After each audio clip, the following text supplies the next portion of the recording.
कार्यक्रम नवबुद्ध दर्पणबाट म सञ्जय नेउपानेको नमस्कार।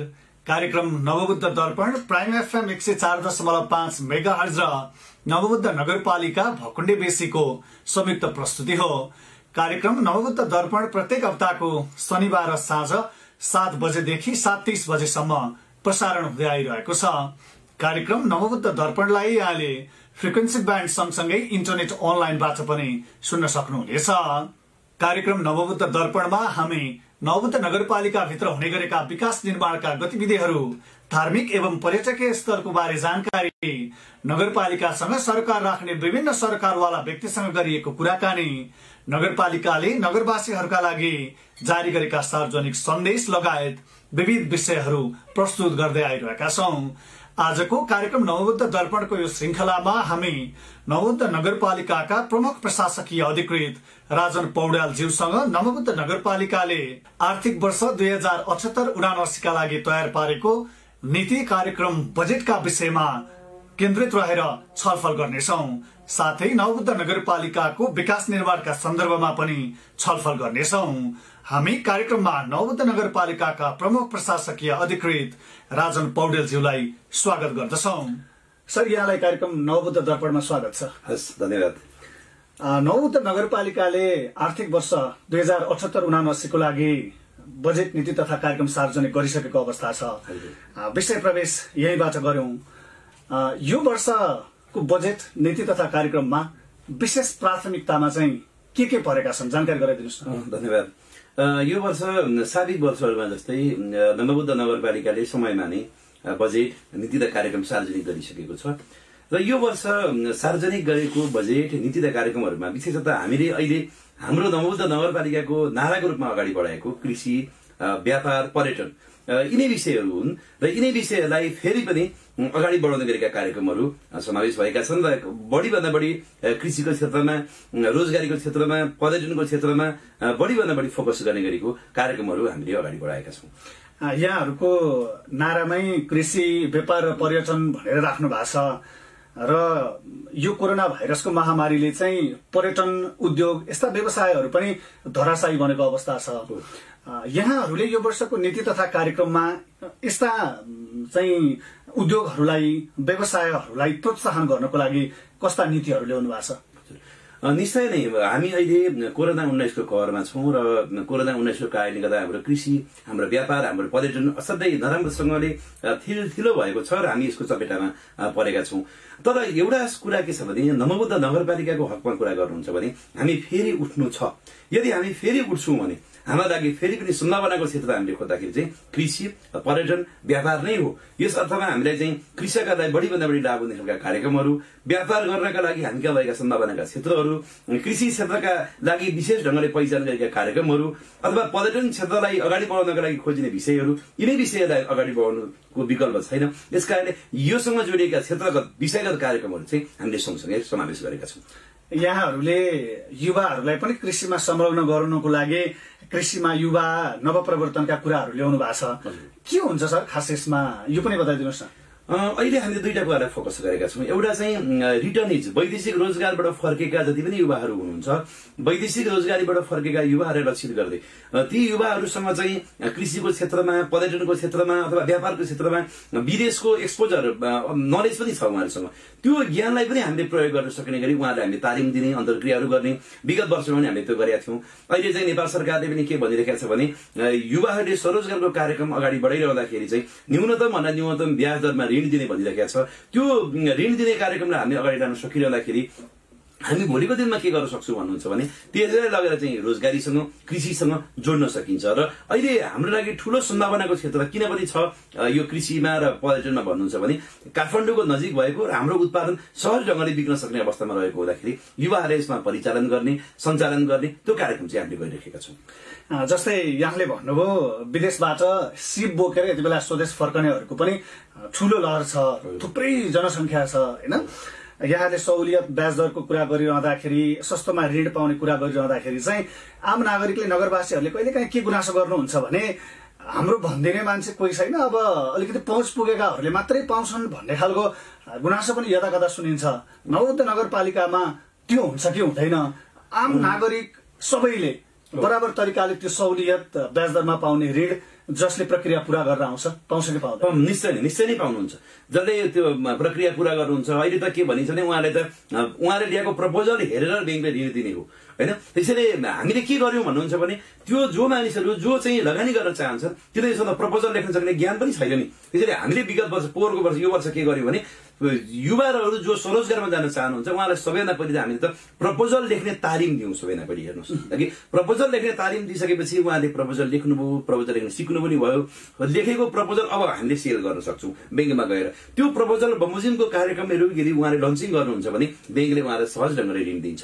यसो गर्दाखेरि हामीले के देख्यौँ भने पोहोर हामीले करिब 54 जना युवाहरूले हामीले चाहिँ प्रपोजल लेख्ने तालिम दिउँ। उहाँहरू तालिममा अब्बल पनि हुनुभयो, लेख्नु पनि भयो।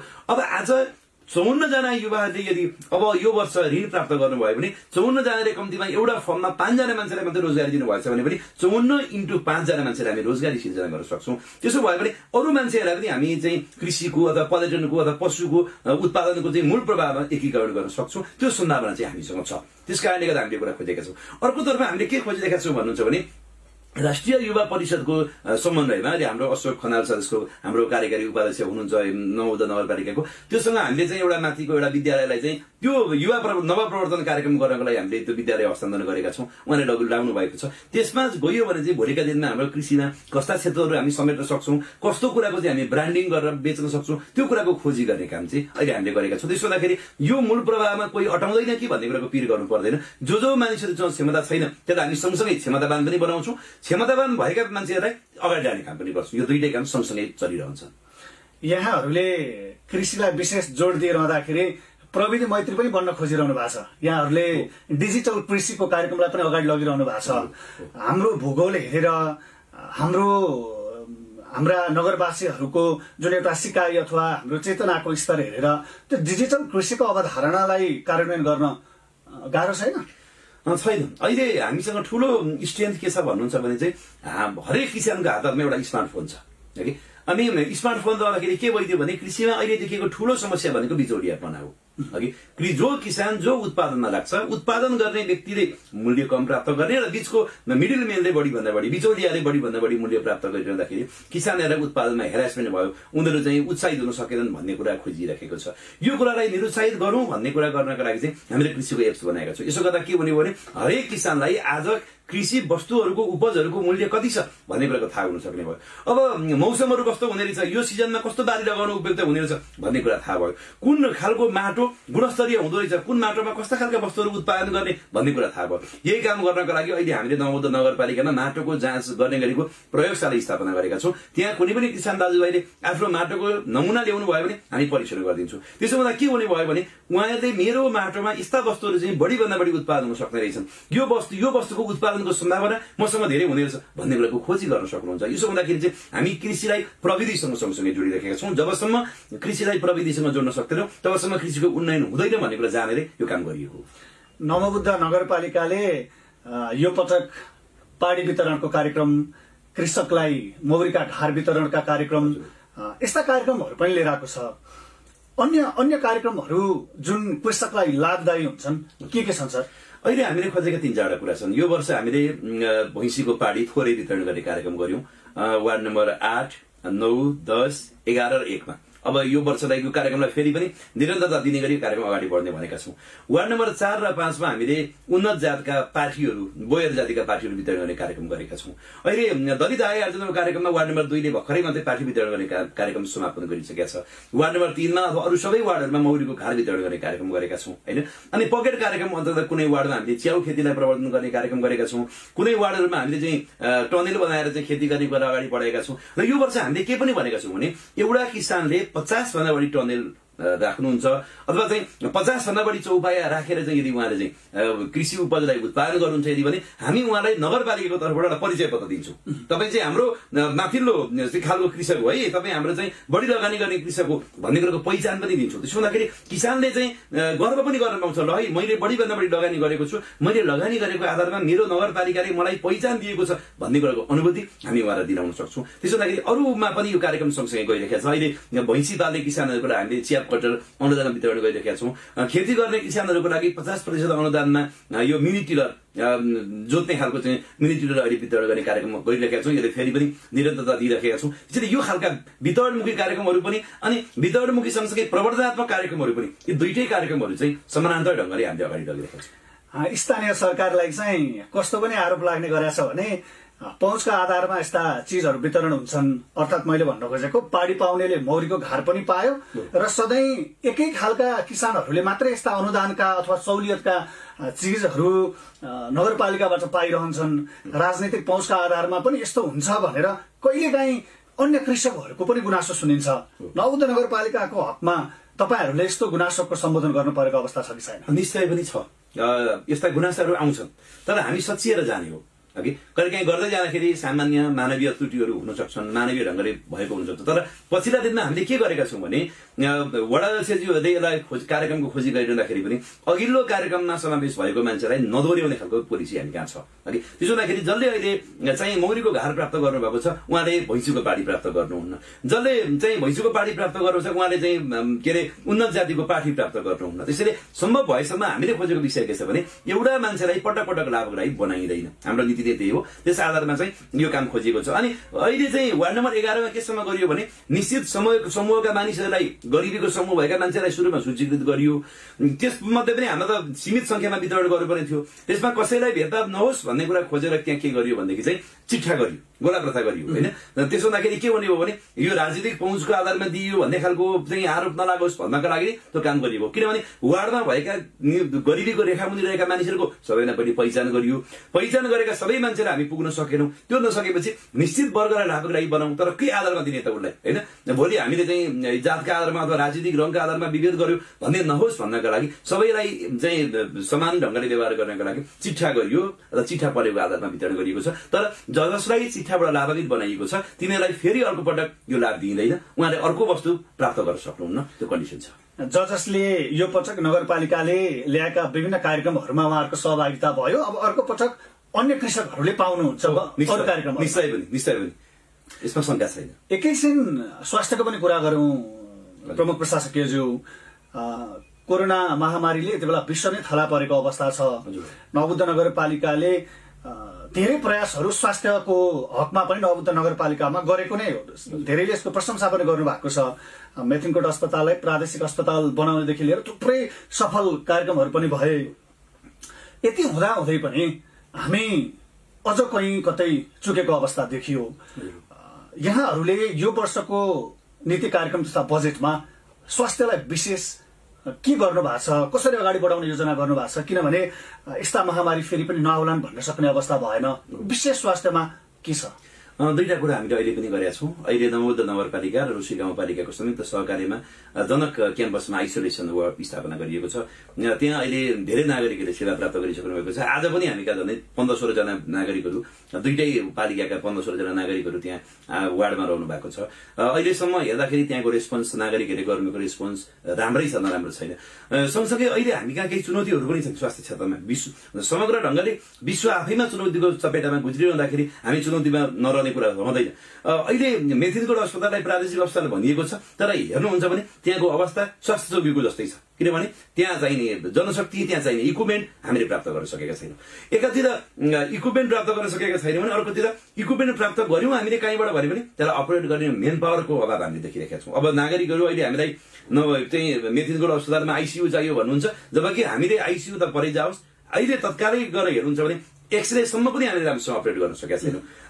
के अरे स्वास्थ्य मन्त्रालयले हामीलाई चाहिँ अल्ट्रासाउन्ड डिभाइस दियो, अल्ट्रासाउन्ड गर्ने उपकरण हामीलाई हस्तान्तरण गरेर पठायो, तर अल्ट्रासाउन्ड गरिदिने मेन पावरसम्म हामी कहाँ छैन। त्यसलाई हामीले दलालमा थन्क्याएर राख्नुपर्ने अवस्था हामीसँग छ। एकातिर मेन पावरको कारणले यो भइरहेको छ, र दोस्रोतिर कोभिड-19 को जुन प्रकारको प्रकोप छ, यो कोभिड-19 को प्रकोपसँग जुझ्नका लागि चाहिँ हामीले केही काम गरेका छौँ। हाम्रो टिमवर्क स्वास्थ्यको लागि राम्रो छ, जुझारु साथीहरू धेरै काम गरिरहनु भएको छ। त्यो आधारमा हामीले कोभिड-19 को ट्र्याकिङ गर्ने समूह 2टा बनाएका छौँ। त्यो 2टा समूहले चाहिँ मानिसहरूको पहिचान गर्ने कुरा सुरुमा गर्छ, उहाँहरूको हामी टेस्टिङ गरिदिन्छौँ। अनि हाम्रा 10वटा स्वास्थ्य चौकीहरू जति पनि छन्, ती स्वास्थ्य चौकीहरूमा कोभिड-19 को लागि चाहिने अत्यावश्यक औषधिहरूको पर्याप्तता हामीले खोजी गरेका छौँ। अनि यसमा मैले धेरै हदसम्म धन्यवाद भन्नै पर्छ, हामीले जनकमारीमा आइसोलेसन स्थापना गर्यौं।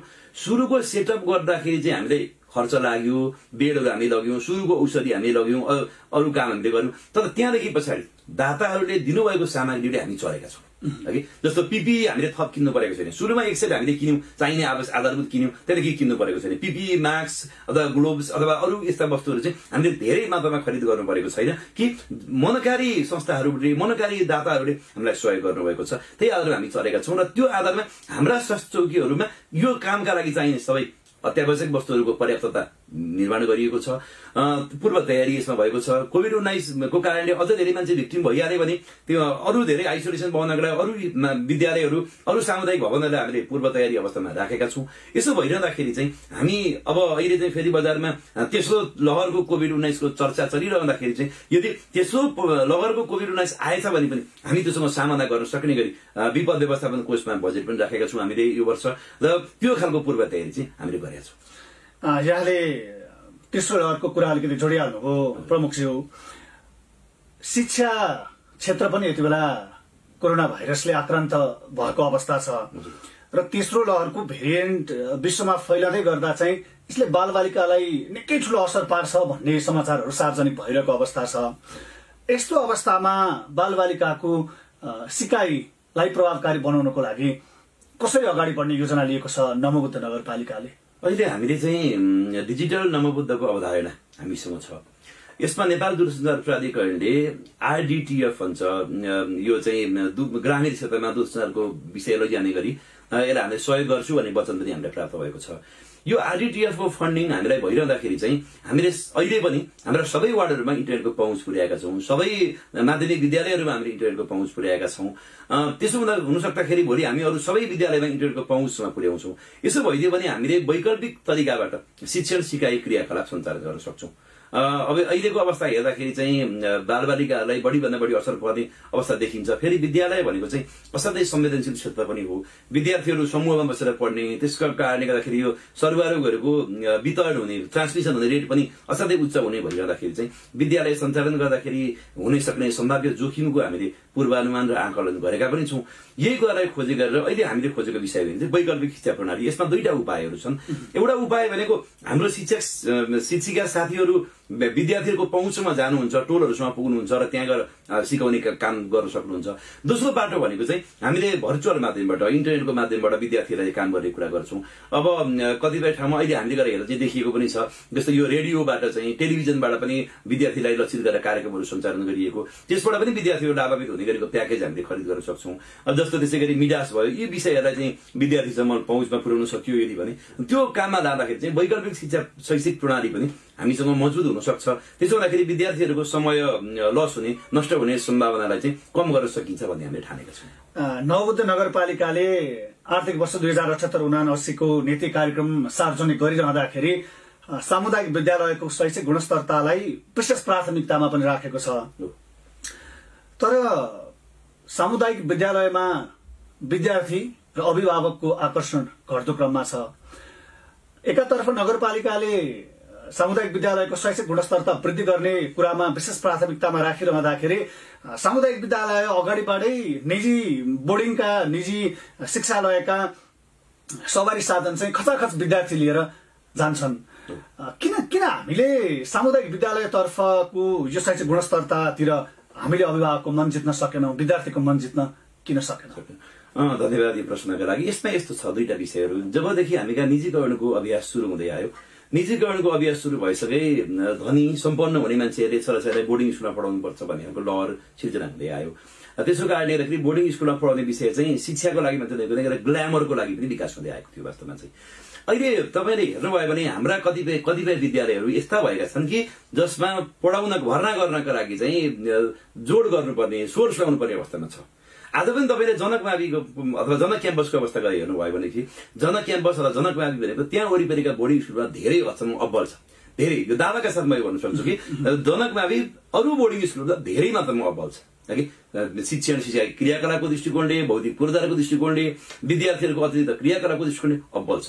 यस अर्थमा दुईटा कुरा हामीलाई सँगसँगै चाहिएको छ। पहिलो कुरा चाहिँ अभिभावकहरूको डेडिकेसन पनि चाहिएको छ सार्वजनिक विद्यालय सुधार गर्नका लागि, र समुदायको पनि उत्तिकै भूमिका हामीलाई चाहिँ खोजिरहेका छौँ। यो कारणले गर्दाखेरि के देखिन्छ भन्नुहुन्छ भने यदि हामीले अभिभावकहरूको चाहिँ सहभागिता राम्रो गर्न सक्ने हो भने, शिक्षक साथीहरूको चाहिँ सहभागिता राम्रो गर्न सक्ने हो भने यसलाई अवश्य पनि सुधार्न सकिन्छ। र पछिल्लो दिनमा चाहिँ के भइरहेको छ तपाईँले भन्नुहुन्छ भने शिक्षक सेवा आयोगको परीक्षा पास गरेर आउनुभएका शिक्षक साथीहरू जो हुनुहुन्छ नि हाम्रो विद्यालयहरूमा, उहाँहरूको गुणस्तरमा चाहिँ कसैले पनि सम्झौता गर्न सक्दैन। उहाँहरू परीक्षामा खारिएर अब्बल भएर आउनुभएको सरहरू म्याडमहरू हुनुहुन्छ।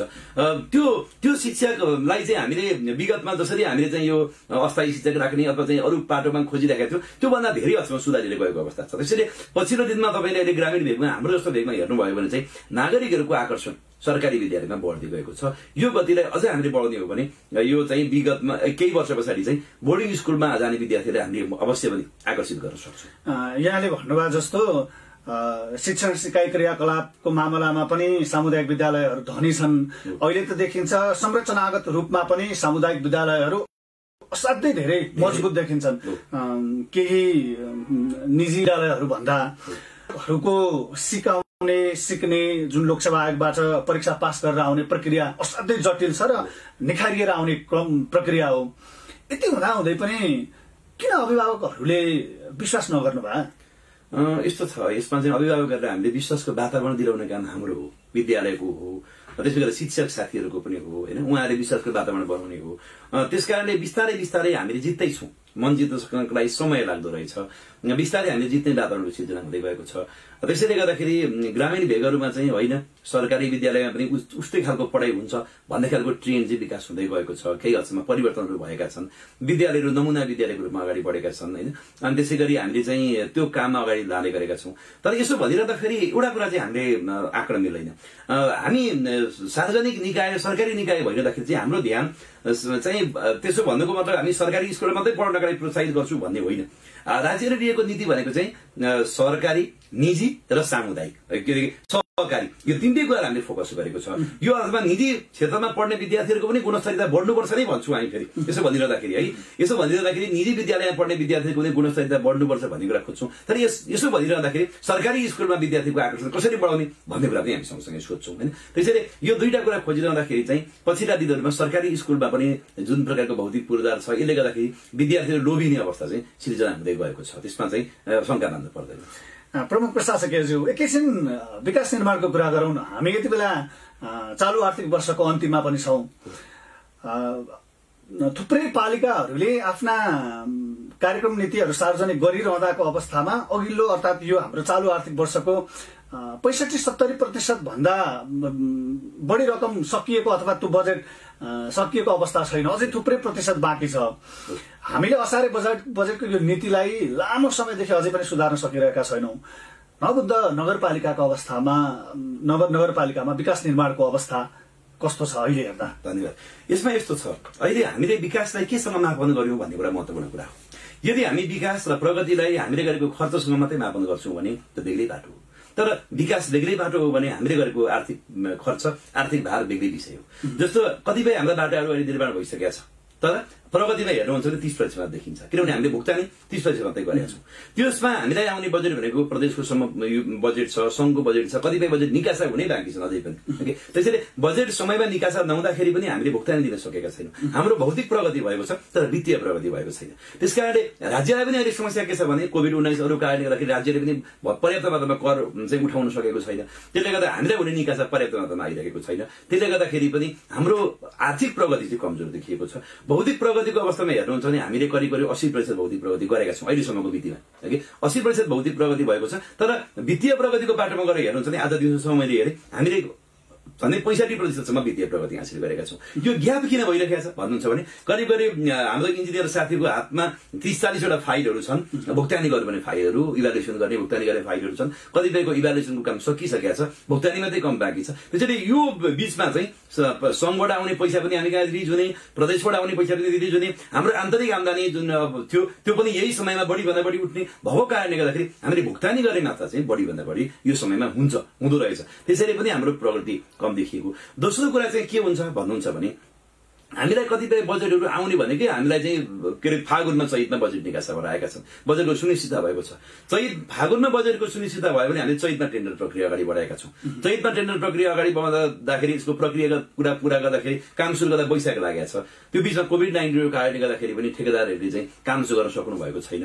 त्यो कारणले गर्दाखेरि उहाँहरूको भौतिक प्रगति पनि कमजोर छ। जस्तो अहिले तपाईँलाई उदाहरण दिएर भनौँ, यो वार्ड नम्बर 2 मा एउटा टटली डारमा एउटा खानेपानीको योजना छ, त्यो हामीले चैतमा टेन्डर अगाडि गर्यौँ, बजेटै ढिलो आयो होइन। अब अहिले चाहिँ लकडाउनको कारणले गर्दाखेरि ठेकेदार कम्पनीले समयमा चाहिँ सामग्री ल्याउन सकेन, अहिले आधैभन्दा बढी प्रगति हासिल हुन सकेको छैन। त्यस कारणले गर्दाखेरि पनि यी केही कारणहरू यस्ता छन् जसको कारणले गर्दाखेरि पनि हामीलाई चाहिँ समयमा भौतिक प्रगति गर्न नसक्ने अनि हाम्रो आर्थिक प्रगति पनि कमजोर हुने अनि असार लागेपछि चाहिँ ठेकेदारले पनि हुल उज्जत गरेर काम गर्ने अनि हामीलाई पनि एकदमै धेरै प्रेसर हुने, नागरिकहरूले पनि नगरपालिकाले असारै विकास गर्छ भन्दाखेरि हामीलाई नै गाली गर्ने होइन।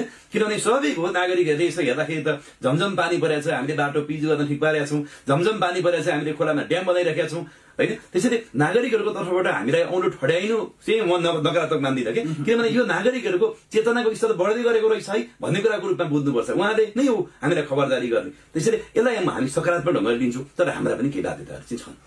80% भौतिक विकासका कामहरू लगभग सम्पन्न भयो भनेर यहाँले भनिरहँदाखेरि चाहिँ हामी नागरिकको तर्फबाट हेर्दा चाहिँ सधैँ चाँडै पुल बनेको, बाटो पिच भएको अथवा बिल्डिङ छडेकोलाई मात्रै विकास मानिरहेका छौँ प्रमुख प्रशासकज्यू होइन। हामीले मानव विकासमा चाहिँ जोड दिनको लागि अलिकति पहल गरेनौँ कि भन्ने महसुस हुँदैन? हुन्छ, यसमा चाहिँ मुख्य कुरा अहिले मानव विकासलाई फोकस गर्नुपर्छ भन्ने नै विषयहरू छन्।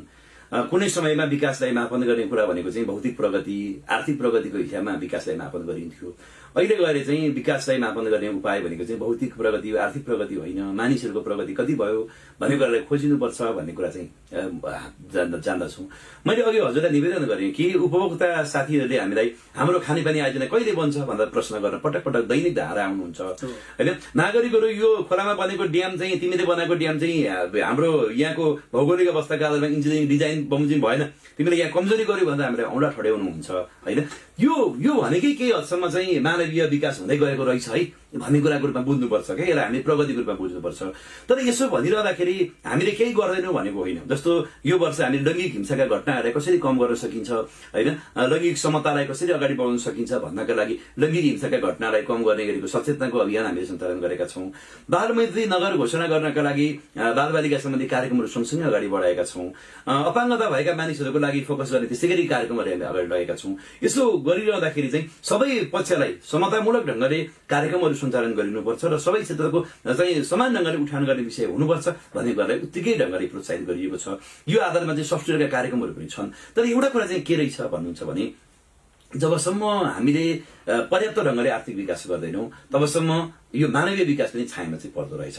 त्यसैले पूर्वाधार क्षेत्रको विकास, आर्थिक क्षेत्रको विकासले नै अल्टिमेटली मानवीय विकासलाई अगाडि बढाउने हो। त्यसैले यो आधारमा हाम्रो आम्दानीको दायरा कसरी बढाउने, रोजगारीको भावनालाई कसरी अगाडि बढाउने होइन, त्यसैले आत्मनिर्भरतामा हामी कसरी अगाडि जाने भन्ने कुरा हामीले खोजिरहँदाखेरि चाहिँ त्यो कुराले आफै सँगसँगै मानवीय विकासलाई चाहिँ अगाडि बढाउँछ, त्यो कुरा चाहिँ खोज्न सक्छौँ। यहाँले अघि भन्नुभएको कुरा असाध्यै प्रभावकारी पनि मैले पनि महसुस गरेँ। जस्तै हामी विकास निर्माणका कामहरू भइरहँदाखेरि नागरिकले औँला ठड्याउन लागेका छन्। यो चाहिँ नागरिकको चेतनाको स्तर वृद्धि भएको पनि मानिन्छ। यहाँले भन्नुभयो हामी अझै पनि नागरिकहरू के गरिरहेछौँ भने हामीलाई थाहा छ कि स्थानीय सरकारले पनि तपाईँको गाउँठाउँमा विकास निर्माणहरू चलिरहँदाखेरि त्यहाँ आवश्यक मात्रामा चाहिने कच्चा पदार्थहरू प्रयोग भएका छन् कि छैनन् त्यसको तपाईँले पनि निगरानी गर्नुहोस्, औँला उठाउनुहोस्, अथवा त्यहाँ गडबड भएको थाहा पाए, भ्रष्टाचार भएको थाहा पाए नगरपालिकामा अथवा सम्बन्धित निकायमा खबर गर्नुहोस्, टोल फ्री नम्बरहरूमा फोन गर्नुहोस् भनेर नगरपालिकाले सार्वजनिक सन्देशहरू मार्फत विभिन्न कार्यक्रमहरू मार्फत यहाँहरूले गरेको गरे हुनुहुन्छ। नागरिकलाई पनि थाहा छ, तर हामी प्रश्न चाहिँ उठाउँदैनौँ क्या। यो किन भइरहेछ प्रशासन? दुईटा कुरा रहेछ। अहिले मैले मेरो पालिकाको उदाहरण कुरा हेर्दा भन्नुपर्दा चाहिँ पहिलो काम हामीले धेरै काम उपभोक्ता समिति मार्फत गरेका छौँ। उपभोक्ता समितिको अध्यक्ष मेरो गाउँको दाजु पर्ने मान्छे छ होइन, मेरो गाउँको दाजु पर्ने मान्छेले काम गरेको होस् छोडिदिउँ भन्ने राईहरू छन् है। त्यो एउटा पाटो छ है। तर एउटा कुरा चाहिँ मलाई चाहिँ कस्तो लाग्छ भन्नुहुन्छ भने यदि कुनै पनि उपभोक्ता समितिले गरेको कामको गुणस्तरीयता कमजोर भयो र त्यो कुरा मैले थाहा पाएँ भने म त्यहाँ गएर भन्न सक्छु। किनभने सबै फिल्डमा त म जान हेरेर भ्याउँदिनँ होला, किनभने हामी कहाँ जाने 600 भन्दा बढी योजनाहरू छन्। सबै योजनामा आफै गएर आँखाले हेर्दा भ्याइँदैन छ। त्यो हुँदाखेरि चाहिँ कुनै पनि नागरिकले यो फलानु योजनामा चाहिँ गुणस्तरीय काम भएन भन्ने खालको सूचना हामीलाई दिनुभयो भने त हामी त्यहाँ गएर भन्न सक्छौँ, ल तपाईँले गुणस्तरीय काम गरिदिनुहोस्, तपाईँले गरेको यो काम भएर म त फिडब्याक दिन सक्छु। त्यसैले नागरिकहरूले त्यसो भन्नुभयो भने त्यो हाम्रो लागि सहयोग हो वास्तवमा है, हाम्रो लागि सहयोग हो। किनभने हामी गुणस्तरीय काम गर्न चाहन्छौँ, त्यसो भयो भने हाम्रो लागि सहयोग हो वास्तवमा त्यो। त्यसैले त्यो एक खालको जुन खालको समुदायमा आधारित भएर कार्यक्रम गरिरहँदाखेरि चाहिँ यो हाम्रै दाजुले गरेको, हाम्रै काकाले गरेको, हाम्रै टोलको मान्छे हो, यसको बारेमा मैले उजुर गरेँ भने बा यसले चाहिँ छुच्चो भएछ भन्छ कि क्या हो भन्ने खालको जुन खालको हिँड, त्यस कारणले गर्दा पनि यो चाहिँ भएको। अब यो कुरालाई सम्बोधन कसरी गर्ने त उसो भए भन्ने कुरा हेर्दाखेरि चाहिँ अहिले हामीले नीति कार्यक्रममा राखेका छौँ। यो म चाहिँ विभिन्न मन्त्रालयहरूमा काम गर्दाखेरि गुनासो सुन्ने अधिकारीको रूपमा भएर काम पनि गरेँ। अहिले हामीले फिल गरेको विषय चाहिँ के छ भने हामीले चाहिँ गुनासो सुन्ने कुरा पनि कहिलेकाहीँ चाहिँ गोप्य राखिनु पर्दो रहेछ। त्यसैले अब यो आउने वर्ष चाहिँ हामीले एउटा गुनासो सुन्ने पोर्टल हाम्रो वेबसाइटमा रहन्छ अब आउने वर्षमा। त्यसो भयो भने नागरिकहरूले आफ्नो नाम नामेसी गोप्य राखिकन यो फलानु ठाउँमा गतिलो काम भएको छैन, यो काममा सुधार गर्नुपर्छ भन्दा उहाँले हामीलाई गुनासो गर्न सक्नुहुन्छ। त्यो भइदियो भने चाहिँ अनि मान्छेले अझ बढी गुनासो गर्छन्, किनभने गुनासो गर्ने मान्छेको सुरक्षाको प्रत्याभूति हामीले गराइदिनुपर्छ। त्यो गर्ने काम चाहिँ हामीले खोजी गरेका छौँ। एउटा आरोप स्थानीय सरकारलाई लाग्ने गर्छ, सुन्दा नमिठो लाग्ला प्रमुख प्रशासकज्यू, अनुगमनमा जाँदाखेरि चाहिँ अनुगमनको प्रमुख उपाध्यक्षज्यू र उपप्रमुखज्यू हुनुहुन्छ, संविधानले त्यो व्यवस्था गरेका छ र उपभोक्ता समिति उपाध्यक्ष लगायत सरकारवालाहरू, सीमित सरकारवालाहरू जानुहुन्छ र पास गरिन्छ अथवा गुणस्तर नभएका योजनाहरूलाई पनि पास गर्ने प्रचलन छ, तिनलाई गुणस्तर भनिन्छ। त्यो हुनाले गर्दा विकास चाहिँ दिगो भएन भन्ने चाहिँ यो गुनासो आइरहन्छ। यो साँचो हो? केही हदसम्म साँचो भन्नुपर्छ। धेरै ठाउँमा यस्तो देखिएको छ है। यो के हुँदो रहेछ भन्नु छ भने जस्तो चाहिँ उपभोक्ता समितिले काम गर्यो, अघि मैले भने नि उपभोक्ता समितिले काम गरेको, हामी चाहिँ म त कर्मचारी छु, म त राजनीतिक ढङ्गले अरू कारणले पूर्वाग्रहमा छैन, आग्रह पूर्वाग्रहमा छैन। उपाध्यक्षको संयोजकतामा यो समिति बनेर काम गरिरहँदाखेरि चाहिँ उहाँहरू राजनीतिक ढङ्गले, सामाजिक ढङ्गले कहिलेकाहीँ इन्फ्लुएन्स हुनुपर्ने अवस्थाहरू पनि आउँदो रहेछ। तर एउटा कुरा चाहिँ के हो भने आफ्नो पदीय ओहदामा बसेको मान्छेले आफ्नो पदीय जिम्मेवारी पूरा गर्यो कि गरेन त्यो महत्त्वपूर्ण कुरा हो, हेर्नुहोस् है। त्यसैले हाम्रो नवबुद्ध नगरपालिकाको अवस्थामा गएर हेर्नुहुन्छ भने चाहिँ हाम्रो उपमेयरज्यूको संयोजकतामा जुन समिति छ उहाँहरू जानु पनि भएको छ, फिल्डमा गएर काम पनि हेर्नु भएको छ। यदि कुनै पनि उपभोक्ता समिति अथवा कुनै पनि ठेकेदारले राम्रोसँग काम गरेको रहेन छ यदि भने उहाँले त्यसलाई सच्याउनको लागि फिडब्याक पनि दिनुभएको छ। त्यो कारणले गर्दा हेर्दाखेरि चाहिँ हामीले गरेको अनुगमन चाहिँ राम्रै खालको छ भन्ने खालको अनुभूति हामीलाई भएको छ। नागरिकहरू त त्यसमा सन्तुष्ट छैनन् नि? नागरिकहरू सन्तुष्ट हुनु भएन भने उहाँले गुनासो गर्न सक्नुहुन्छ, त्यो जरुर हो। नागरिकहरूलाई 100% ढङ्गले सन्तुष्ट गर्न सकिन पनि होला विभिन्न कारणले गर्दाखेरि। अनि कहिलेकाहीँ चाहिँ हाम्रा विकासका लागि हुने सीमाहरू पनि हुँदो रहेछन्। जस्तो एउटा बाटो ग्राभेल गर्नु पर्यो, हामी कहाँ सीमित साधन स्रोतको कारणले बाटो ग्राभेल गर्नुपर्ने हुन्छ। त्यसैले उहाँले खोजे जस्तो गरेको सबै फर्मेट हामीले पूरा गर्न नसकेको पनि हुनसक्छ।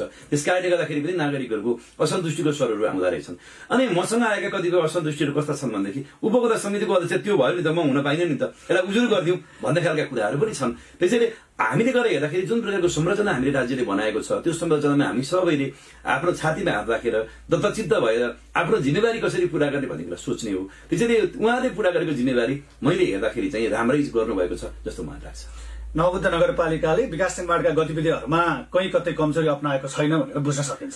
सकिन्छ, त्यो आधारमा कमजोरी अपनाएका छैन भनेर बुझ्न सकिन्छ। अघि मैले तर यसो भने कतिपय ठाउँमा साधन स्रोतहरू सीमित छन्, त्यस कारणले गर्दाखेरि पनि यस्तो हुँदो रहेछ। जस्तो अहिले हामीले चाहिँ दाप्चा खोलामा चाहिँ एउटा ड्याम बनायौँ, इन्जिनियरिङ डिजाइन गर्यो, इन्जिनियरिङ गरेको डिजाइनको आधारमा हामीले चाहिँ त्यसलाई चाहिँ टेन्डर गर्यौँ। टेन्डर गरेर अहिले बन्दा आउँदा त्यो खालको बनेको संरचना यो हाम्रो जस्तो भौगोलिक अवस्थामा उपयुक्त थियो कि थिएन भन्ने खालको प्रश्नहरू नागरिकहरूले गरिरहनु भएको छ। त्यसैले उहाँले गरेको प्रश्नलाई हामी एकदमै हार्दिकतापूर्वक लिन्छौँ, यसमा कुनै आपत्तिको विषय छैन। उहाँले प्रश्न गर्न सक्नुहुन्छ, त्यही भएर त लोकतन्त्र आएको नि हामीले त, होइन र? त्यसैले नागरिकले हामीलाई प्रश्न गर्नुपर्छ, सोध्नुपर्छ। बढीभन्दा बढी नागरिकले सोध्नु भयो भने हामी पनि अवेर हुन्छौँ फेरि, होइन? त्यस कारणले गर्दाखेरि नागरिकहरूले प्रश्न गर्ने अधिकार छ, नागरिकले गुनासो गर्ने अधिकार छ। त्यसैले बढीभन्दा बढी नागरिक असन्तुष्ट हुनु भनेको फेरि पनि हामीलाई असल काम गर्नलाई प्रोत्साहन मिल्नु। यहाँले यसो भनिरहँदाखेरि विकास निर्माणका गतिविधि अथवा स्थानीय सरकारसँग अथवा नगरपालिकासँग सम्बन्धित विविध विषयहरूमा यहाँहरूको गुनासो छ, सल्लाह सुझाव छ भने हामीलाई खबर गर्नुहोस् भन्ने पनि अनुरोध हो, होइन त? अवश्य पनि। जति उहाँले गुनासो गर्नुहुन्छ उति हामी सचिएर जान्छौँ, जति उहाँले गुनासो गर्नुहुन्छ उति हाम्रो सुशासनको अवस्था अब्बल भएर जान्छ। त्यसैले गुनासो गर्नुहोस्, प्रश्न गर्नुहोस्। तपाईँले यो बाटोमा कति बजेट राख्नु छ भनेर सोध्नुहोस्, बजेट बमोजिमको गुणस्तरको काम भएन भने भन्नुहोस्, होइन? जति नागरिकले भन्नुहुन्छ उति हामीलाई चाहिँ खबरदारी चाहिँ अवश्य पनि हुन्छ। त्यसले सकारात्मक ढङ्गले हामी काम गर्न प्रेरणा मिल्छ। नवबुद्ध नगरपालिकाले निकै आकर्षक योजना कार्यक्रमहरू पनि ल्याएको छ, जस्तै बेरोजगार बुहारीहरूलाई रोजगार दिने कुराहरू, किशोरीहरूलाई तालिमका कुराहरू र किशोरीहरूलाई चाहिँ जुन उनीहरूमाथि हुने दुर्घटना असुरक्षाका कुराहरूमा सावधानी अपनाउने तालिमहरू लगायतका थुप्रै कुराहरू छन्। महिला उत्थानका लागि सरसर्ती सबैलाई लाभ हुने खालका कार्यक्रम के छन्? यस्तो छ, महिलाहरूलाई गर्ने कार्यक्रम भनेको चाहिँ अहिले हामीले बढीभन्दा बढी अवेरनेसको कार्यक्रमहरू नै गरेका छौँ। अब जस्तो कृषिको कार्य पनि आखिर अल्टिमेटली जोडिने महिलाहरूसँगै छ। हाम्रो पालिकामा पुरुषको भन्दा महिलाको चाहिँ जनसङ्ख्या 6%ले धेरै छ, होइन? 6%ले महिलाको संख्या धेरै हुँदाखेरि जति पनि कार्यक्रमहरू गएका छन् महिलाहरूको लागि भन्दै जाने हुन्। किनभने कृषिको पाटो, अरू पाटोहरू चाहिँ महिलासँग जोडेर हेरेका छौँ। सँगसँगै हामीले यसलाई गरेर हेर्दाखेरि चाहिँ घरेलु हिंसालाई कम गर्न सकियोस्, लैङ्गिक हिंसालाई कम गर्न सकियोस् भनेर मेलमिलाप केन्द्रको स्थापना गरेर त्यसलाई अगाडि पनि बढाएका छौँ। त्यो आधारले काम गरेको छ। अब उपमेयरज्यूको संयोजकतामा भएको न्यायिक समितिले त त्यसलाई हेर्ने नै भयो, त्यसमा कुनै आपत्तिको विषय भएन। त्यसै गरी महिला सहकारीहरूको चाहिँ कुरा गर्न प्रोत्साहित गर्ने, होइन? लैङ्गिक हिंसामा परेका महिलाहरूलाई चाहिँ सुरक्षित ढङ्गले चाहिँ सेफ हाउसको स्थापना गरेर त्यसलाई सहयोग गर्ने, होइन? ज्येष्ठ नागरिकहरूलाई चाहिँ एक खालको सुरक्षित ढङ्गले राख्नका लागि ज्येष्ठ नागरिक आवास गृहहरूको निर्माण गर्ने काम हामीले गरेका छौँ। त्यस कारणले यो जति पनि कामहरू गरेका छौँ यी चाहिँ महिलाहरूको लागि लक्षित गरेको कार्यक्रमहरू हुन्। एकल महिलाहरूको लागि अथवा अरू दलित महिलाहरूको लागि अथवा आय आर्जनको दृष्टिकोणले कमजोर भएका महिलाहरूलाई कसरी आय आर्जनको दृष्टिमा लान सकिन्छ भन्ने कुरा खोजेका छौँ। र अघि मैले एउटा कुरा भन्न छुटाएँ, अहिले चाहिँ हामीले के गरिरहेका छौँ भने यदि कुनै पनि किसानले 5 लाख भन्दा बढी ऋण दिन्छ कृषि कार्यको लागि यदि भने उसको लागि चाहिने 2% ब्याज चाहिँ हामीले तिर्दिन्छौँ, नगरपालिकाले दिन्छ। हाम्रो नीति कार्यक्रममा छ। जस्तो मानिलिनु कोही मान्छेले 5 लाख रुपियाँ ऋण दिन्छ र 5 लाख रुपियाँभन्दा बढी ऋण दिन्छ र उसले चाहिँ कृषि कार्यमा लगाउँछ यदि भने जस्तो त्यसको लागि मानिलिनु वाणिज्य ब्याङ्कले चाहिँ म तिमीलाई चाहिँ 9% ब्याज दरमा ब्याज दिन्छु भनेछ भने 7% ब्याज चाहिँ उसले तिर्नुपर्छ, 2% ब्याज हामीले तिर्ने गरी नीति कार्यक्रममा यो कार्यक्रम आएको छ। त्यो कार्यक्रम खोजेको विषय भनेको के भने किसानहरूलाई लगानी गर्नको लागि प्रोत्साहित गर्न सकियोस्। लगानी गर्नको लागि प्रोत्साहित गर्न सकियो भने त्यसले चाहिँ गुणस्तरीय वस्तुको उत्पादन गर्न सकिन्छ भन्ने कुरा खोज्नको लागि चाहिँ यो नीति कार्यक्रमको कुरा राखिएको छ। हामी कार्यक्रमको अन्तिमतर्फ पनि छौँ। प्रमुख प्रशासकज्यू, नवबुद्ध नगरपालिकाले चालु आर्थिक वर्षमा पनि नीति कार्यक्रम बजेट सार्वजनिक गरिरहँदाखेरि असाध्यै राम्रा कार्यक्रमहरू पनि सम्पन्न गरिसकेको अवस्था छ। नागरिकहरूले सकारात्मक प्रतिक्रिया पनि जनाउँदै आउनु भएको छ।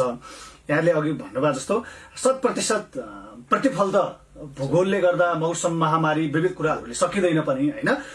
यद्यपि यहाँहरूले भूगोल सुहाउँदो यति राम्रा कार्यक्रमहरू ल्याइरहँदा पनि कहिलेकाहीँ कस्तो देखिन्छ भने कार्यक्रम असाध्यै राम्रा आकर्षक झट्ट सुन्दा हुन्छन्, तर यसको कार्यान्वयनको पाटो चाहिँ हाम्रो भूगोलले गर्दा असाध्यै चुनौतीपूर्ण हुन्छ। योपालि सार्वजनिक गरेका नीति कार्यक्रमहरू हामी कार्यान्वयन गर्न सक्छौँ भन्नेमा कतिको विश्वस्त हुनुहुन्छ? अब यो नेपालको विकास प्रणालीलाई आलोचना गर्ने मान्छेहरूले सैद्धान्तिक सबलता, व्यावहारिक दुर्बलता छ हामी कहाँ भने केही हदसम्म हामी पनि यही जोग्राफीका मान्छेहरू हौँ। त्यसैले हाम्रा पनि सिद्धान्तमा सबल हुने र व्यवहारमा दुर्बल हुने केही गुणहरू हामी कहाँ पनि छन् होला, त्यो अवश्य पनि देखिन्छ। यो वर्ष हाम्रो लागि अरू वर्षभन्दा अझ चुनौतीको वर्ष हो केही कारणले। पहिलो पाटो स्थानीय जनप्रतिनिधिहरूको लागि यो अन्तिम वर्ष हो, सम्भवतः निर्वाचन हुँदाखेरि यो अन्तिम वर्ष हो। त्यसको प्रेसर किनभने उहाँले जुन प्रकारको प्रतिबद्धता गरेर जनप्रति हुनुभयो, जुन प्रकारको राजनीतिक ढङ्गले दस्तावेज प्रकट गरेर आउनुभएको छ, त्यो कुरालाई पूरा गर्नै पर्ने खालको बाध्यकारी स्थिति उहाँहरूसँग छ। यहाँले यसो भनिरहँदा चाहिँ फेरि यो जनप्रतिनिधिको चुनाव अघिको अन्तिम वर्ष पनि हो होइन, त्यो हुनाले गर्दाखेरि उहाँहरूले चाहिँ चुनावमुखी अथवा वितरणमुखी र चुनावमा चाहिँ भोट तान्नको लागि मात्रै थुप्रै कार्यक्रमहरू सार्वजनिक गर्नु भएको छ, तर कार्यान्वयनको पाटोमा चाहिँ गाह्रो पर्छ भन्ने खालको पनि मैले त्यसो भन्न खोजेँ। चुनौतीहरू छन्, जति धेरै चुनौती हुन्छ उति अवसरहरू हुन्छन्। फेरि चुनौतीसँग अवसर खोज्यौँ हामीले खोज्दाखेरि हामीसँग किन चुनौती छ भन्नुहुन्छ भने हामी कहाँ कोभिड-19 को महामारीबाट हामी अझै पनि गुज्रेका छौँ, सम्भवतः अझै 2-4 महिना गुज्रिनेवाला छौँ, किनभने अवस्था यस्तो खालको छ, यो घट्ने अवस्थामा देखिँदैन। चुनाव आउनेवाला छ, त्यसमा छ देशमा राजनीतिक अस्थिरताको कुरा अहिले हामीले खोजिरहेका छौँ। त्यो यी सबै फ्याक्टरले हाम्रो विकासलाई चाहिँ अपेक्षित ढङ्गले नेगेटिभली ड्र्यागिङ नगर्दा भन्न सकिन्न। तर एउटा कुरा चाहिँ के हो भने हरेक बादलमा चाँदीको घेरा हुन्छ भने जस्तै हामी यिनै चुनौतीहरूको चाहिँ अवसरलाई पछ्याउँदै जाने हो। त्यसैले अहिले हामीसँग यसको सकारात्मक पाटो के छ भने राजनीतिक दलहरूले हामीले अहिले के भनिरहनु भएको छ भने अर्को वर्ष असारदेखि साउनदेखि काम सुरु गर्नुपर्छ, किनभने भ्याइँदैन है भन्दै हुनुहुन्छ। त्यो चाहिँ हाम्रो लागि अवसर हो। हेर्नुहोस्, जति पनि यी कार्यक्रमहरू जस्तो अहिले हामीले चाहिँ भैँसीको थोरै वितरण गर्ने कार्यक्रम गर्यौँ, तर गर्यौँ कहिले भन्नु छ भनेदेखि जेठ अन्तिममा गर्यौँ होइन। बाख्रा वितरण गर्ने कार्यक्रम गर्यौँ, असारमा आएर गरिरहेका छौँ। तर अहिले जनप्रतिनिधिले हामीलाई के भन्नुहुन्छ भने ल है हाम्रो त समय सीमित छ, भ्याइँदैन, धेरै काम गर्नु छ, लु छिटो गरौँ भन्दै हुनुहुन्छ। उहाँहरूको समय सीमित हुनु हाम्रो लागि किन अवसर भएको छ भने सीमित समयमा असीमित कामहरू गर्ने हाम्रो बाध्यता पनि छन्। त्यसैले यो नीति कार्यक्रममा यो कुरा अटाएर यो कार्यक्रम गर्नका लागि जनप्रतिनिधिले सधैँभरि हामीलाई हुटुटी दिइरहनुहुन्छ, यो कार्यक्रमलाई सधैँभरि कार्यान्वयन गर्नका लागि दबाब दिइरहनुहुन्छ। जति बढी उहाँहरूको दबाब हुन्छ, जति बढी नागरिकहरूको दबाब हुन्छ, उति नै गतिमा हामीले दौडिनका लागि घर पनि लाग्दो। त्यसैले यो चुनौती जुन तरिकाले छ, यो चुनौतीलाई हामीले अवसरमा कसरी रूपान्तरण गर्छौँ भन्ने कुरा चाहिँ महत्त्वपूर्ण कुरा हो। त्यसैले यी चुनौतीहरूसँग हामी खेल्न चाहन्छौँ, अवसरमा रूपान्तरण गर्न चाहन्छौँ। त्यसकारण यो कुरा चाहिँ हामीले खोजेको विषय छ। हामी यो कार्यक्रमको अन्तिममा पनि छौँ। प्रमुख प्रशासकज्यू, कार्यक्रमको अन्तिममा यति बेला कार्यक्रम सुनेर बसिरहनुहुने हाम्रा आम श्रोता र कार्यक्रम हेर्नुहुने हाम्रा दर्शकलाई के भन्न चाहनुहुन्छ? हामीहरू यो आर्थिक वर्षको अन्तमा छौँ। अहिले हामीलाई अर्थ मन्त्रालयले के निर्देशन जारी गरेको छ भने यो 23 गतेदेखि पछाडि, असार 23 देखि पछाडि हामी संघ र प्रदेशको बजेटको चाहिँ भुक्तानी गर्दैनौँ भन्ने कुराको निर्देशन जारी गर्नुभएको छ।